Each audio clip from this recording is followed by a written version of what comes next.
Hello दोस्तों, the perfect reader YouTube channel में आप सभी का स्वागत है।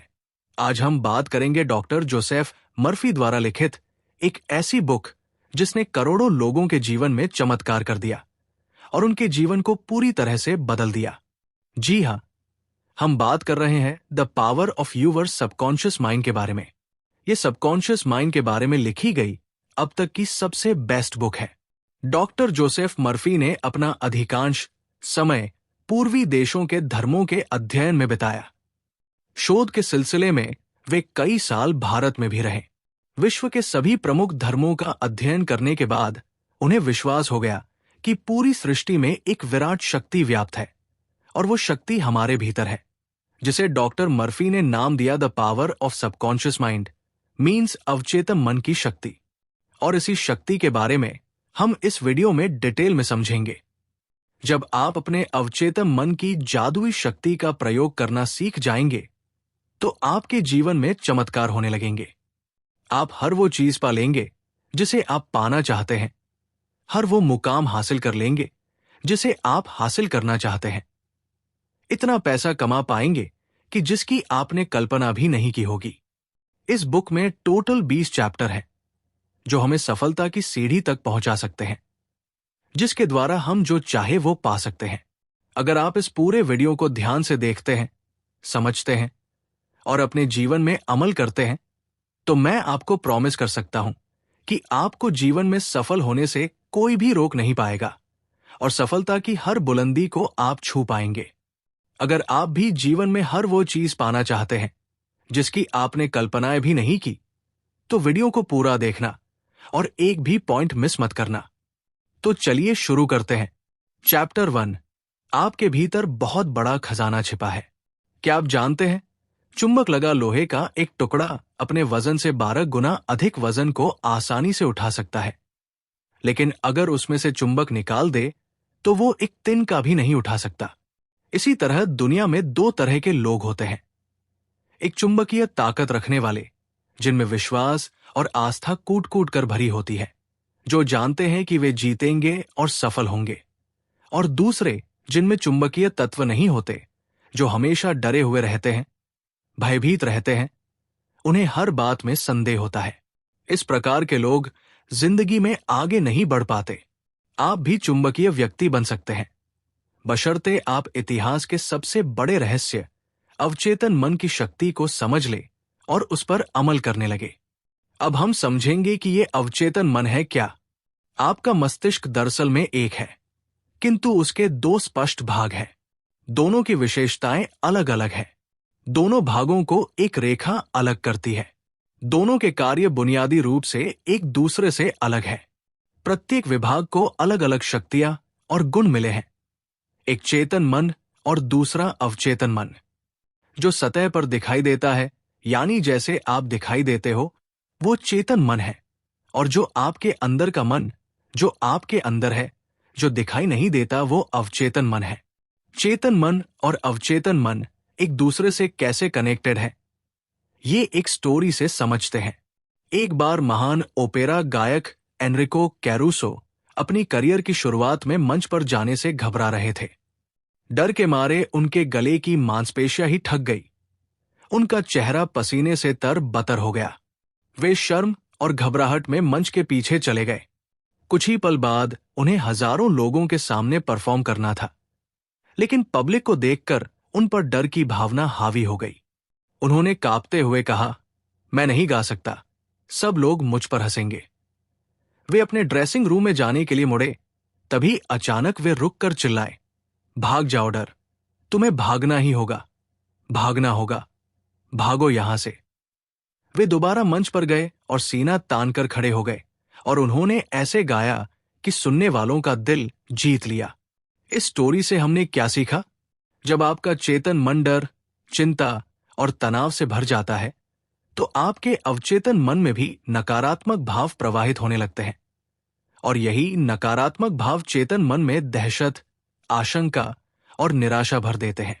जब कभी आपके साथ ऐसा हो तो एनरिक कैरूसो की तरह आप भी अपने चेतन मन के नकारात्मक विचारों के समक्ष पूरे साहस और विश्वास के साथ डटकर खड़े हो जाएं और अपने मन में कहें, मैं पूर्णतः नियंत्रण में हूं। मैं ये काम आसानी से कर सकता हूं। ये बहुत आसान है।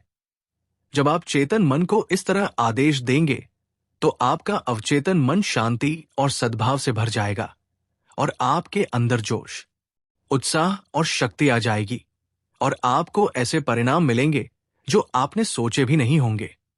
मान लीजिए कि आपका मस्तिष्क एक बगीचा है और आप उस बगीचे के मालिक हैं। अब आपके बगीचे में कौन सी फसल उगेगी? ऑब्वियसली आपके बगीचे में वही फसल उगेगी जिसके बीज आप उसमें बोएंगे। उसी तरह हम भी अपने मस्तिष्क के बगीचे में दिन भर अपने विचारों के बीज बोते हैं। अब ये विचारों के बीज आते कहां से हैं? ये उत्पन्न होते हैं हमारी आदतों से। अगर आप कांटे बोते हैं तो क्या आपको अंगूर मिलेंगे? कंटीली झाड़ियां बोएंगे तो क्या अंजीर की फसल मिलेगी? जैसे विचारों की बुवाई आप अपने मस्तिष्क में करते हैं, वैसे ही परिणाम आपको मिलते हैं। अब सवाल यह है कि आपको चेतन मस्तिष्क में ही अच्छे विचार क्यों सोचने हैं? तो जवाब है, क्योंकि अवचेतन मन सही गलत में फर्क नहीं कर सकता। ये तो बस चेतन मन द्वारा सोचे गए विचारों को अस्तित्व देने का काम करता है, चाहे वो सही हो या गलत। ये बहुत ही इंपॉर्टेंट लाइन है। अगर एक बार में समझ ना आई हो तो बैक जाकर दोबारा सुन लेना। फॉर एग्जाम्पल, अगर कोई इंसान है जो किसी पर बहुत ज्यादा गुस्सा है और उसका गुस्सा इस हद तक बढ़ गया कि वो उसका का खून करना चाहता है और बार बार बोलता रहता है, मैं उसको मार डालूंगा, मैं उसको मार डालूंगा, उसका खून कर दूंगा। बार बार यही बातें बोलने की वजह से ये सारी बातें उस इंसान की अवचेतन मन पर अंकित हो जाएगी और अल्लाह दीन के चिराग से उत्पन्न हुए जिनकी तरह उसका अवचेतन मन बोलेगा, जो हुक्म मेरे आका, और वो ऐसी परिस्थितियां उत्पन्न कर देगा कि वह इंसान एक दिन सचमुच खून कर देगा। अब किसी का खून करना ये तो बहुत बुरी बात है, तो अवचेतन मन ने उसे ये सब करने से रोका क्यों नहीं? क्योंकि अचेतन मन सही और गलत में फर्क नहीं कर सकता। ये तो बस चेतन मन द्वारा सोचे गए विचारों को अस्तित्व देने का काम करता है, चाहे वो विचार सही हो या गलत। और अगर कोई स्टूडेंट एग्जाम में टॉप करना चाहता है और बार बार बोलता है, मैं टॉप करूंगा, मैं टॉप करूंगा, मैं टॉप करूंगा, बार बार बोलकर इस विचार को अपने अवचेतन मन में अंकित कर देता है, तो फिर से आपका अवचेतन मन कहेगा, जो हुक्म मेरे आका, और वो ऐसी परिस्थितियां उत्पन्न कर देगा, आपको इतनी मेहनत करने पर विवश कर देगा कि वो स्टूडेंट एग्जाम टॉप कर लेगा। ये अवचेतन मन हर उस चीज को हकीकत में ला सकता है जो आप हासिल करना चाहते हैं। इसलिए आपके मस्तिष्क में आने वाला प्रत्येक विचार महत्वपूर्ण है। सिर्फ ऐसे विचारों को ही अपने मस्तिष्क में जगह दे जिनसे आपको ताकत और शक्ति मिलती हो, जो हमारे मस्तिष्क को कमजोर करें। ऐसे नकारात्मक विचारों को मस्तिष्क में घुसने ही ना दें। चैप्टर 2, आपका अपना मस्तिष्क कैसे काम करता है। चेतन मन जहाज के कैप्टन की तरह होता है। वो सिर्फ नीचे इंजन रूम में बैठे कर्मचारियों को आदेश देता है, जो सभी बॉयलर मशीनों यंत्रों को उसके आदेशों के अनुकूल चलाते हैं। मशीन रूम में काम कर रहे कर्मचारियों को ये पता नहीं होता कि वे कहां तथा किस ओर जा रहे हैं। वे केवल आदेशों का पालन करते हैं। कैप्टन अपने कंपास और अन्य यंत्र के आधार पर यदि गलत या अधूरा आदेश भी देता है तो भी वे उस आदेश को बिना कोई सवाल करे मान लेते हैं, भले ही वे पहाड़ से टकरा ही क्यों ना जाए, क्योंकि उनका काम सिर्फ ऑर्डर फॉलो करना है। एम्प्लॉयज कैप्टन से सवाल नहीं कर सकते, वे केवल आदेश का पालन करते हैं। ठीक इसी तरह आपका चेतन मन कैप्टन है, आपके जहाज का नेविगेटर है। जिस विचार पर आपका चेतन मन विश्वास करता है और सही मानता है, उसी विचार को अचेतन मन बिना सवाल पूछे आपका आदेश समझकर स्वीकार कर लेता है, चाहे वो सही हो या गलत, इससे उसे कोई फर्क नहीं पड़ता। और जब चेतन मन से कोई शब्द या वाक्य आप बार बार बोलते रहते हैं, तो आपका अवचेतन मन उसे एक्सेप्ट कर लेता है और उसे साकार कर देता है, चाहे वो चीज सही हो या गलत, सकारात्मक हो या नकारात्मक। जब आप कोई नकारात्मक चीजें बार बार कहते हैं, जैसे कि ये बहुत मुश्किल है, मैं ये नहीं कर सकता, मैं स्मार्ट और इंटेलिजेंट नहीं हूं, मैं किसी काम का नहीं, मैं बिल्कुल नाकारा हूं, ये मेरे बस में नहीं है, मैं अमीर नहीं बन सकता। तब आपका अवचेतन मन आपके शब्दों को स्वीकार कर लेता है और बिल्कुल वैसी ही परिस्थितियां पैदा कर देता है जिससे आपके लिए वो चीज प्राप्त करना सचमुच मुश्किल बन जाता है। जब तक आप ये कहते रहोगे, मैं ये कार नहीं खरीद सकता, मैं यूरोप की यात्रा नहीं कर सकता, मैं ये घर नहीं खरीद सकता, ये सूट या पतलू नहीं खरीद सकता, तब तक ये जान लो कि आपका अचेतन मन आपके नकारात्मक आदेशों का पालन करता रहेगा और जीवन भर आप अभावों में जीते रहेंगे। लेकिन अगर आप इसके बदले ये बोलते हैं, ये बहुत आसान है, मैं बहुत स्मार्ट और इंटेलिजेंट हूं, मैं 100% अमीर बन सकता हूं, मैं ये कार खरीद सकता हूं, मैं यूरोप टूर पर जा सकता हूं, तो आपका अवचेतन मस्तिष्क बिना सवाल पूछे ये सच मान लेगा और ऐसी परिस्थितियां उत्पन्न कर देगा जिससे आप उस चीज को हासिल कर लेंगे। सुनने में आपको थोड़ा अजीब लग रहा होगा, लेकिन यही सच्चाई है दोस्तों। एक और एग्जाम्पल देखते हैं। एक युवा गायिका को गाने के ऑडिशन के लिए बुलाया गया। वो बड़ी आंस लिए इंटरव्यू का इंतजार कर रही थी, किंतु 3 बार वो ऑडिशन में फेल हो गई। उसका गला बहुत मधुर था, लेकिन फिर भी वो फेल हो जाती थी। क्यों? क्योंकि हमेशा इंटरव्यू के पहले वो हर बार अपने से कहती रही, वे लोग मुझे पसंद नहीं करेंगे, मेरी आवाज उन्हें पसंद नहीं आएगी, मुझे बहुत डर लग रहा है, शायद मेरा सिलेक्शन नहीं होगा। उसके अवचेतन मस्तिष्क ने उसकी नकारात्मक बातों को स्वीकार करके उसके सामने उनको अनुभव के रूप में पेश कर दिया। वो असफल हो गई। उसने अपने भय को इस प्रकार काबू किया। दिन में 3 बार वो एक कमरे में गई। आराम कुर्सी पर बैठकर उसने अपने शरीर को रिलैक्स कर दिया। आंखें बंद करके उसने अपने मन व शरीर को शांत किया। उसने अपने भय को दूर करने के लिए स्वयं से कहना शुरू किया, मेरी आवाज बहुत सुरीली है, मैं बहुत सुंदर गा सकती हूं, मैं पूरी तरह से गाने के लिए तैयार हूं, मैं गा और सुरीले स्वर में गाऊंगी और सेलेक्ट होकर दिखाऊंगी। उसने अपने शब्दों को शांत स्वर में विश्वास के साथ फिर से दोहराया। इसके बाद वो रोजाना दिन में 3 बार अभ्यास करती रही। प्रत्येक सेटिंग में वो 5 से 10 बार वही वक्तव्य दोहरा रही। महीने के अंत तक वो पूरे जोश और विश्वास के लिए तैयार हो गई और जब उसे फिर से ऑडिशन के लिए बुलाया गया तो उसने बहुत ही सुरीली आवाज में गाना गाया। उसका सिलेक्शन कर लिया गया। अगर आप भी कभी जीवन में ऐसी परिस्थिति का सामना करते हैं तो इस टेक्निक का इस्तेमाल आपने जरूर करना चाहिए। 100% आप सफल हो जाएंगे। चैप्टर था आपके अवचेतन मन की चमत्कारी शक्ति। अमेरिकी मनोविज्ञान के पितामह विलियम जेम्स ने कहा है कि दुनिया को हिलाने की शक्ति आपके अवचेतन मन में है, जो कुछ आप अवचेतन मन पर अंकित करते हैं। अवचेतन मन उसे पूरा करने के लिए जमीन आसमान एक कर देता है। इसलिए आपको इसमें सही और सकारात्मक विचार अंकित करने चाहिए। आपने कई बार रियलाइज किया होगा कि लिए आपको सुबह 4 बजे उठना हो तो उस टाइम आप 4 बजे का अलार्म लगाते हैं और सो जाते हैं। लेकिन सुबह 4 बजे का अलार्म बजने से कुछ मिनट या कुछ सेकंड्स पहले ही आपकी नींद खुल जाती है। ऐसा क्यों होता है? क्योंकि आपका अवचेतन मस्तिष्क बहुत पावरफुल होता है और जब आप सोने गए थे तो सोने से पहले आपने मन में कहा था कि मुझे कल सुबह 4 बजे उठना है।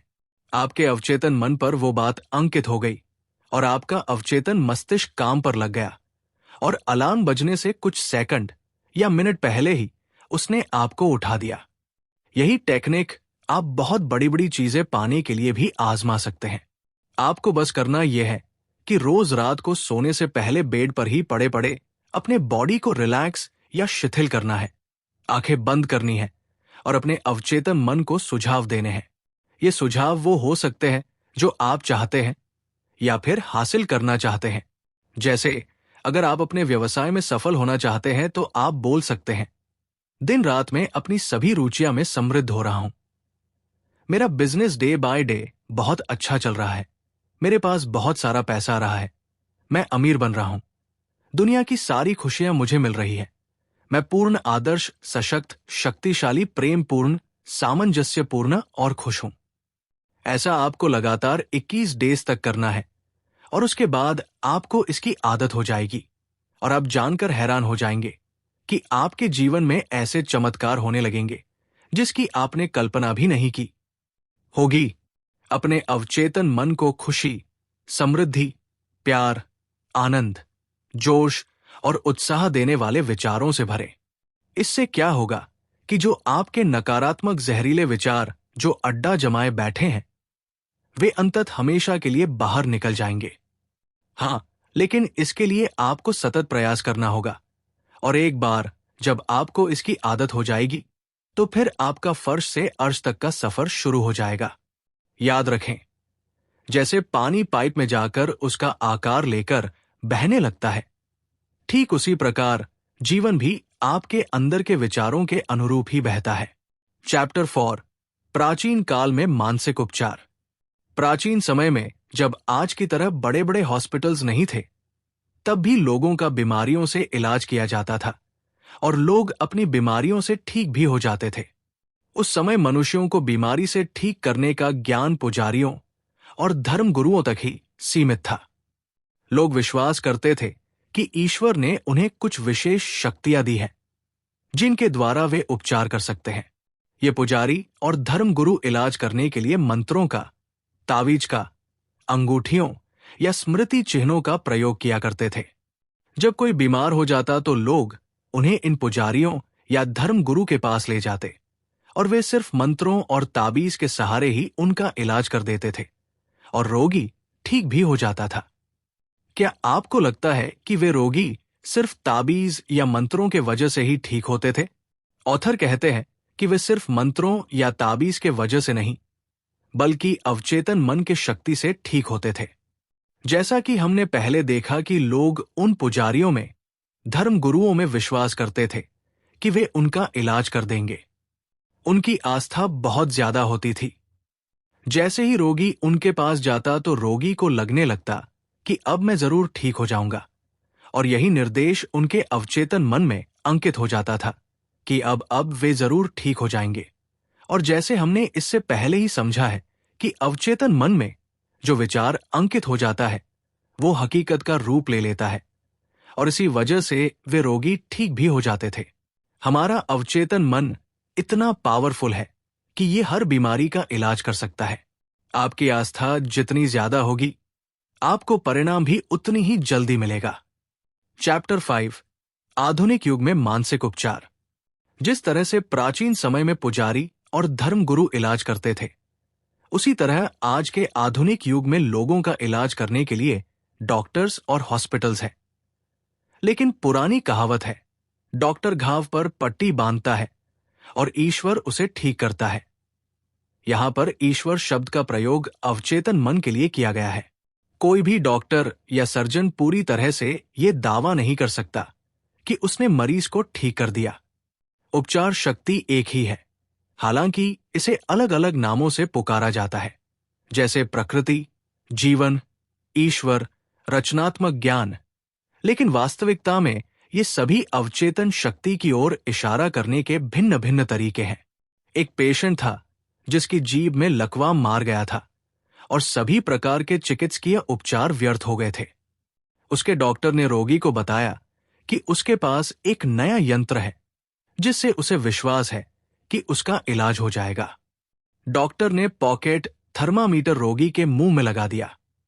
रोगी ने उस नए यंत्र की कल्पना की जो उसे ठीक करने के लिए लगाया गया था। कुछ ही मिनटों में वो खुशी से चिल्ला उठा कि उसकी जीभ फिर से चलने लगी है। एक युवती डॉक्टर के पास आई। उसने लिखकर बताया कि पिछले 4 सप्ताह से उसकी आवाज बंद हो गई है। डॉक्टर ने जांच में ये सही पाया। डॉक्टर ने उसे बताया कि गुम हुई आवाज कभी कभी बिजली के प्रयोग से लौट आती है और ये तरकीब आसानी से सुझाव के प्रभाव से भी की जा सकती है। मैंने बिजली का वो अपेट मंगवाया और उसके स्विच को दबाकर सिर्फ उसे ये महसूस कराया कि उसे शॉक दिया जा रहा है, जबकि असलियत में उसे कोई शॉक दिया ही नहीं। बाद में डॉक्टर ने मरीज के अवचेतन को कुछ निर्देश दिए, जैसे अब आप जोर से बोल सकती हो। डॉक्टर ने उसे एक अक्षर दिखाया, फिर भी और बाद में मारिया। वो धीरे धीरे बोलने लगी। गुम हुई आवाज लौट आई। इन दोनों एग्जाम्पल्स में किसी भी मेडिसिन का यूज नहीं किया गया, फिर भी दोनों मरीज ठीक हो गए। क्यों? क्योंकि डॉक्टर सिर्फ उनके अवचेतन मन को यह विश्वास दिलाने में कामयाब हो गया कि उसके पास जो चीज है उससे वे जरूर ठीक हो जाएंगे। उनके अवचेतन ने उसे एक्सेप्ट कर लिया और उनको ठीक कर दिया। इसे ही प्लेसिबो इफेक्ट या बिलीफ सिस्टम भी कहा जाता है। वैज्ञानिक बताते हैं कि 11 महीनों में आपका शरीर नया बन जाता है। कैसे? हमारे शरीर की लाखों कोशिकाएं हर रोज मर जाती है और उनके जगह पर नई निर्माण हो जाती है। हर 11 महीने में हमारे संपूर्ण शरीर की कोशिकाएं पूरी तरह से मर जाती हैं और उनके जगह नई निर्माण हो जाती है। इसका मतलब शारीरिक दृष्टि से आप सिर्फ 11 महीने बूढ़े हैं। अगर आप क्रोध, ईर्ष्या और दुर्भावना के विचारों को अपने शरीर में दोबारा आने देते हैं, तो इसमें आपके सिवा और कोई दोषी नहीं है। जैसे अंधेरे से छुटकारा पाने का तरीका रोशनी है, ठंड से उभरने का तरीका गर्मी है, वैसे ही नकारात्मक सोच से उभरने का तरीका सकारात्मक विचार रखना है। अच्छाई की घोषणा करें, बुराई अपने आप गायब हो जाएगी। चैप्टर 6, मनचाहे परिणाम कैसे प्राप्त करें। आपके अवचेतन मन को सराबोर करने का सबसे अच्छा समय सोने से ठीक पहले और जागने के ठीक बाद का होता है। ऐसा इस कारण है क्योंकि अवचेतन सोने से ठीक पहले और जागने के ठीक बाद सबसे ज्यादा सशक्त होता है। इस अवस्था में वे नकारात्मक विचार और तस्वीरें नहीं रहती हैं, जो आपकी इच्छा को नकार है और आपके अवचेतन मन द्वारा उनकी स्वीकृति को रोकती है। जब आप मनोकामना पूरी होने की वास्तविकता की कल्पना करते हैं और उपलब्धि का रोमांच महसूस करते हैं, तो आपका अवचेतन आपकी मनोकामना पूरी कर देता है। सेहत की भावना से सेहत उत्पन्न होती है, दौलत की भावना से दौलत उत्पन्न होती है। अब आप बताइए कि आपकी भावना कैसी है। कल्पना आपकी सबसे बड़ी आंतरिक शक्ति है। अच्छी और सुंदर चीजों की कल्पना करें। आप वैसे ही हैं जैसी आप खुद के बारे में कल्पना करते हैं। सोने से पहले अपनी इच्छा के पूर्ण होने की बार बार कल्पना करें। विश्वास करें कि वे इच्छाएं पूरी हो रही हैं और शांति से सोए और खुशी से जागे। एक दिन आएगा जब आपकी इच्छा हकीकत में साकार हो जाएगी। याद रखें, अगर आपके जीवन में कोई समस्या है तो आप अपनी किसी भी समस्या का उत्तर बताने की जिम्मेदारी सोने से पहले अपने अवचेतन मन को सौंप दें। वो आपको उसका उत्तर देगा। दोस्तों, अगर आप अभी तक इस वीडियो में बने हुए हैं तो इसका मतलब है कि आप जीवन में बहुत आगे बढ़ना चाहते हैं और अवचेतन मन की शक्ति से जीवन में सफलता की बुलंदियों को छूना चाहते हैं, और ऐसा होगा भी जरूर। आगे आने वाले पॉइंट्स और भी इंपॉर्टेंट हैं। वीडियो में बने रहें। चैप्टर 7, धन और दौलत के लिए अवचेतन मन की शक्ति का प्रयोग कैसे करें। दौलत की चेतना विकसित करने का सटीक तरीका। आप एक काम करें, रोजाना सोने से पहले और सुबह उठने के बाद 5 मिनट तक ये 2 शब्द दोहराएं, दौलत और सफलता। इन शब्दों में जबरदस्त शक्ति है। ऐसा बार बार कहे किसी लोरी की तरह, आप परिणाम देखकर हैरान रह जाएंगे। दौलत बड़े हिमखंडों की तरह आपकी ओर प्रवाहित होगी। लेखक बताते हैं कि एक बहुत चिंतित बिजनेसमैन मेरे पास आया। उसकी बिक्री और आर्थिक स्थिति बहुत खराब थी। मैंने उससे कहा कि वह अपने ऑफिस में शांत होकर बैठ जाए और बार बार दोहराए, मेरी बिक्री हर दिन बढ़ रही है। और इसी कथन को रात को सोने से पहले और सुबह उठने के बाद भी दोहराए। इस कथन के कारण उसके चेतन और अवचेतन मन मिलकर काम करने लगे। कुछ ही हफ्तों के अंदर उसे अच्छे परिणाम मिले। आप भी यही फॉर्मूला अपना सकते हैं। कुछ लोग कहते हैं, ओ मैंने ये किया था, लेकिन कुछ नहीं हुआ। उनको परिणाम इसीलिए नहीं मिले क्योंकि शायद 10 मिनट बाद ही वे डर के विचार में डूब गए थे और उन्होंने उस अच्छे विचार को नकार दिया था जिसकी उन्होंने घोषणा की थी। जब आप सुबह जमीन में कोई बीज बोते हैं और दोपहर तक अगर वो पौधा नहीं बन जाता, तो क्या आप उसी दिन जमीन खोदकर बीज को बाहर निकाल लेते हैं? आप उसे बढ़ने के लिए समय देते हैं, उसे जड़ जमाने और बढ़ने का मौका देते हैं। इसी तरह जब आप अपने अवचेतन मन को कोई सुझाव देते हैं तो कई बार आपको तुरंत परिणाम नहीं मिलते हैं। तो आपको उस विचार को अपने अवचेतन मन में अंकित होने के लिए समय देना चाहिए। उस विचार को जड़ें जमाने और बढ़ने का मौका देना चाहिए। जिस वक्त दौलत का विचार आपके अवचेतन में अपनी जड़ें जमा लेगा तो आपको इतनी दौलत मिलेगी जितनी आपने कभी सोची भी नहीं होगी। चैप्टर 8, अमीरी की शाही राह पर कैसे चले। यहाँ एक आसान तकनीक दी जा रही है जिसका प्रयोग आप अपने जीवन में धन को कई गुना करने के लिए कर सकते हैं। एक शांत रूम में चले जाएं, आराम कुर्सी पर बैठकर अपनी बॉडी को रिलैक्स करें और दिन में कई बार ये वाक्य दोहराए, मुझे धन पसंद है, मैं इससे प्रेम करता हूं, मैं इसका समझदारी से, सृजनात्मक तरीके से और न्यायपूर्ण तरीके से प्रयोग करता हूं।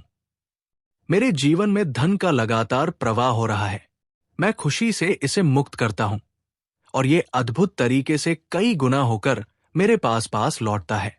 ये अच्छा है, बहुत अच्छा है। धन बहुत बड़ी मात्रा में मेरी तरफ प्रवाहित हो रहा है, मैं इसका प्रयोग सिर्फ भलाई के लिए करता हूं। मैं अपनी आर्थिक समृद्धि तथा मानसिक दौलत के लिए कृतज्ञ हूं। तंगी में दिन गुजारने का असली कारण। आपने कई लोगों को देखा होगा जो तंगी में दिन गुजार रहे हैं और महीने का खर्च चलाने के लिए संघर्ष कर रहे हैं। उन्हें अपने खर्च पूरे करने के लिए बहुत जूझना पड़ता है। क्या आप जानना चाहते हैं कि उनके साथ ऐसा क्यों होता है? वे लगातार उन लोगों की निंदा करते हैं जो जीवन में बहुत सफल हुए हैं और जिन्होंने बहुत दौलत कमाई है। वे सोचते हैं कि अमीर लोग बहुत बदमाश होते हैं। वे लोगों का खून चूस चूस के अमीर बने हैं। वे बेईमान और भ्रष्ट होते हैं और इसलिए वे हमेशा अमीर लोगों से और उनके पैसों से नफरत करते हैं। आप दौलतमंद तो बनना चाहते हैं, लेकिन दौलतमंद लोगों से और उनके पैसों से ही नफरत करते हैं। और ब्रह्मांड का नियम कहता है कि आप जिस चीज से नफरत करते वो आपसे दूर चली जाती है, चाहे वो दोस्त हो, बीवी हो, बच्चे हो, रिलेटिव्स हो या फिर दौलत। अगर आप किसी इंसान को पसंद ही नहीं करेंगे, उसे हमेशा बुरा भला कहेंगे, उसकी निंदा करते रहेंगे, तो वो आपसे दूर चला जाएगा। उसी तरह जब आप सफल और अमीर लोगों को पसंद नहीं करते हो या उनकी निंदा करते हो तो ब्रह्मांड के नियम के अनुसार पैसा भी आपसे दूर चला जाता है और आपको वापस मुड़कर भी नहीं देखता। इसीलिए ऐसे लोगों के पास पैसे की हमेशा कमी रहती है। तो आपको करना क्या है?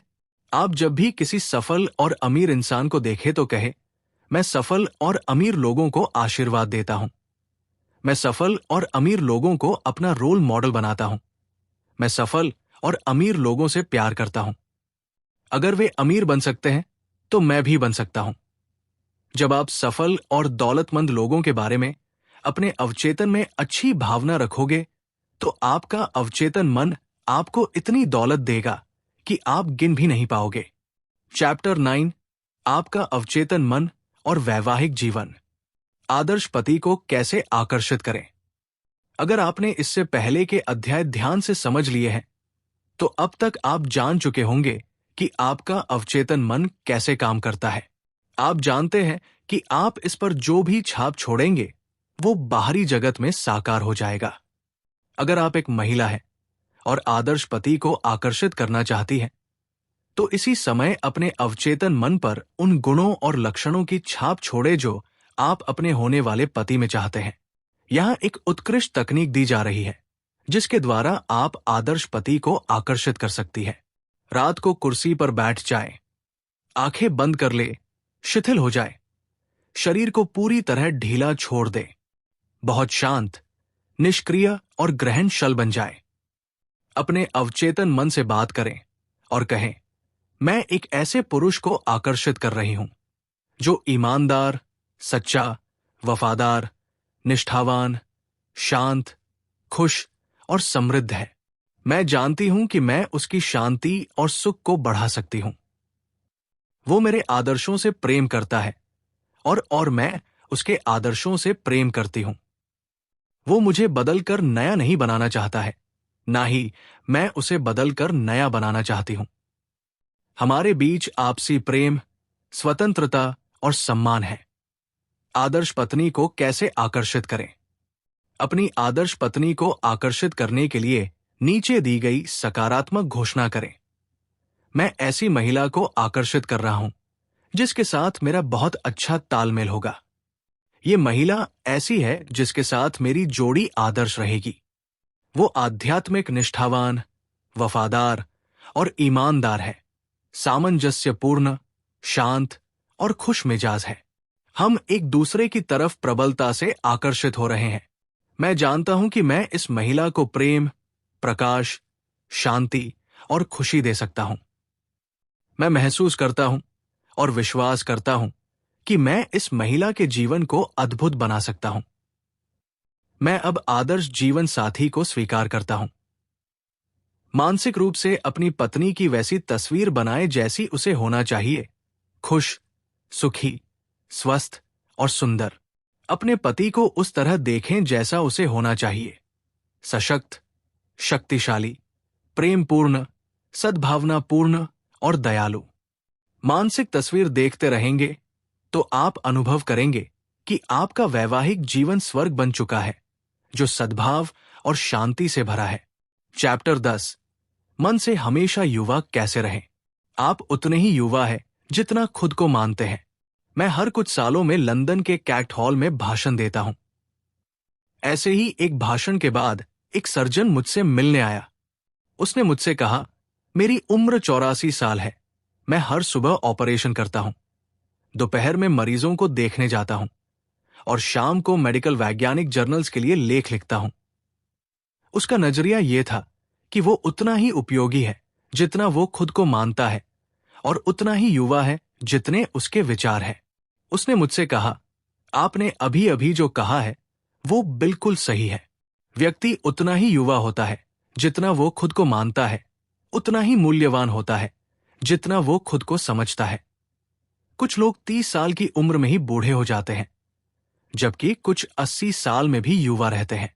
मस्तिष्क ही सबसे बड़ा बुनकर, आर्किटेक्ट, डिजाइनर और मूर्तिकार है। नाटककार जॉर्ज बर्नार्ड 90 साल की उम्र में भी सक्रिय थे। रोमन देशभक्त मार्कस पर्सियस केटो ने 80 साल की उम्र में ग्रीक भाषा सीखी। महान जर्मन अमेरिकन कलाकार मैडम अर्नेस्टाइन शुमनहेक दादी बनने के बाद अपनी संगीत सफल के शिखर पर पहुंची। यूनानी दार्शनिक सुकरात ने वाद्य यंत्र बजाना तब सीखा जब वे 80 साल के थे। माइकल एंजेलो 80 साल की उम्र में अपने सबसे महान कैनवास पर पेंटिंग करते थे। 80 साल की उम्र में सीओ सायमनाइट्स ने कविता का पुरस्कार जीता। लियोपोल्ड वन रैके ने अपनी हिस्ट्री ऑफ थे वर्ल्ड शुरू की, जिसे उन्होंने 92 साल की उम्र में पूरा किया।